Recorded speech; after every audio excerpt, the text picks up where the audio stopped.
Hello from Aptitude Fitness HQ, and today is going to be the first video about nutrition. So understanding food doesn't have to be that difficult, even though sometimes it can be explained in the wrong way. So over these next couple of videos throughout lockdown, I'm going to try to help you feel more comfortable when it comes to food. So let's start nice and simple. What are protein, carbs and fats? Now these are built together as macros. So when you hear me talk quite a lot about macros, these are the three things I'm talking about. Now the typical foods for each of these areas, for protein, chicken, beef, lamb, pork, that sort of thing, that sort of meaty side, but also you can get protein from eggs, dairy as well, and nuts.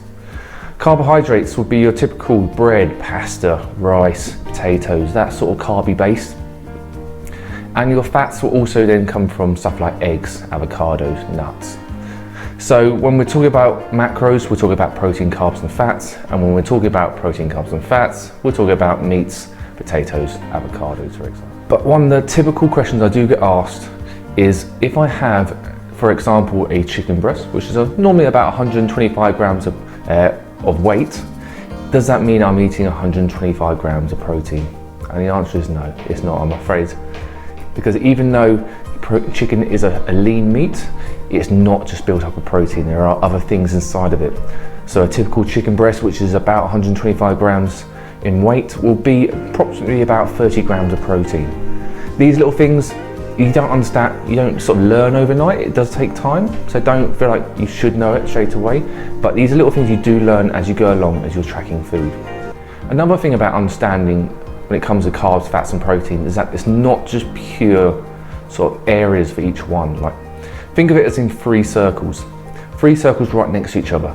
Now, they don't have gaps, so therefore they overlap each other. For example, something like beef is a very good source of protein, but that would overlap into the fat circle because also it's quite high in fat. When something like chicken would be right in the middle of the protein circle because it purely is protein.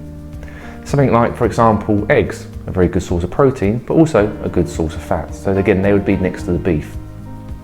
Something like beans, a very good source of protein, but also a good source of carbohydrates. So again, you would have that area together as well.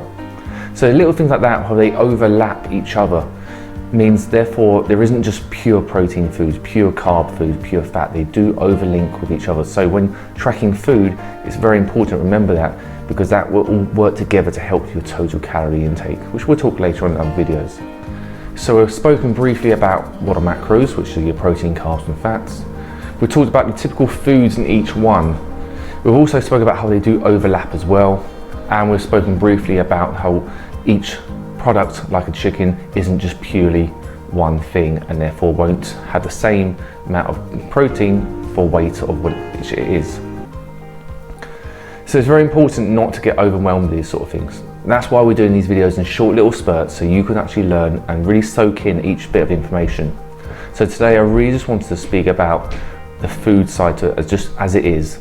So for this week, just think about what each item is. So when you're looking at a piece of food on your plate, can you see protein? Can you see carbs? Can you see fats? Can you see foods which overlink with each other? For example, red meat. I want you to sort of get an idea of what's on your plate and start thinking before you start eating. Hope you enjoyed this very brief video. There will be more in depth, but I didn't want to overwhelm you straight away because I don't want you not watching these videos. So hopefully you enjoyed it and I'll catch you later on.